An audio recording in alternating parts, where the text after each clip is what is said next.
Welcome to another episode of Sports and Discourse with your host, Derek Stevenson. And listen, I try to tell y'all about Coach Prime, man. Coach Prime is doing his thing down there in Jackson State, man.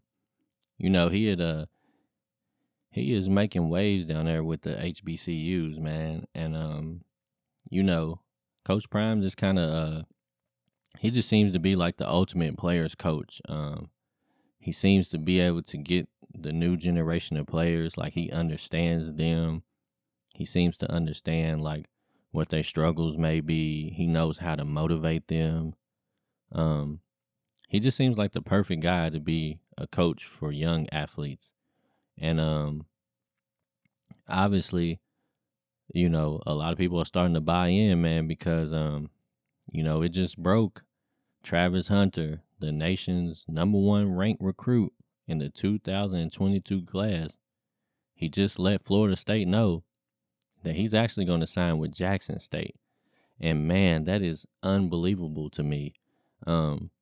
Because I was kind of under the impression that, I get that a lot of people in today's society, the HBCUs have become real sexy. A lot of people are looking at that as options.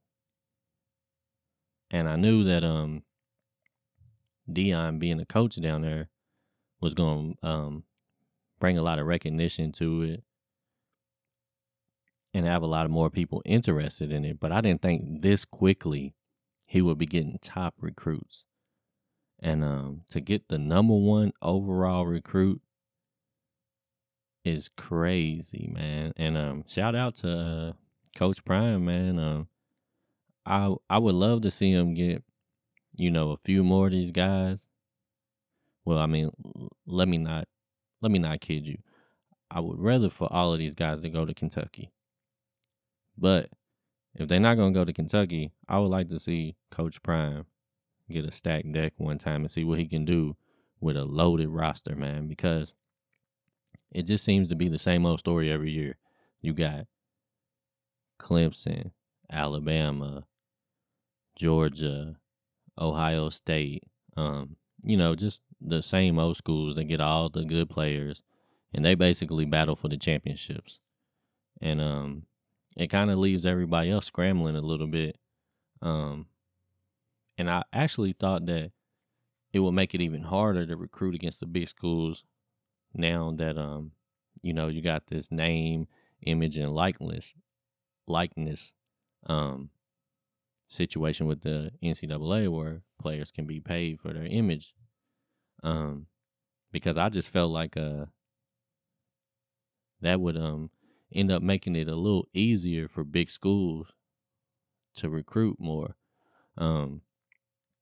Just because now players can make money while they're at these schools. And that there's always if you play at big schools, you're always going to get recognized. You're gonna be on TV all the time, and it just seems like that would have been the route that most kids would still continue to take.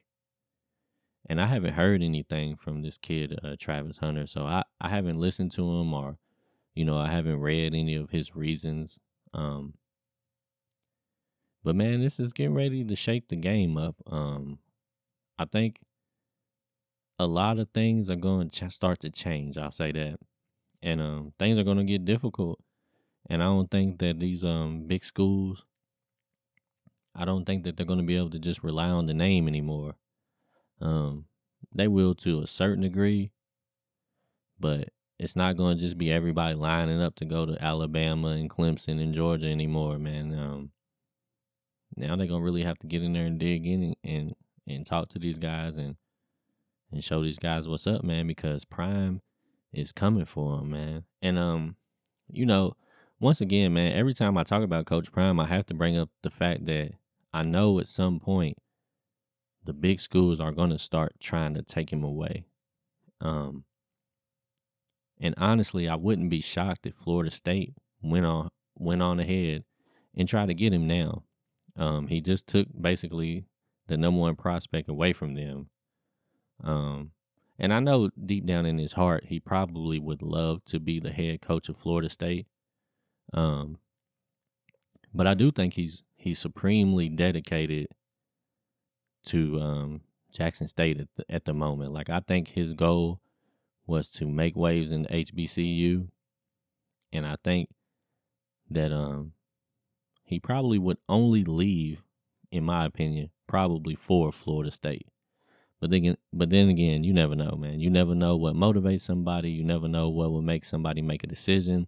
And I'm not gonna say that everybody's got a price, but who knows, man?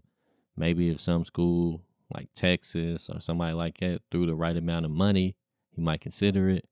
Because at the end of the day, he's still going to be helping young black men. Whether he coaches in the SEC or, in any conference,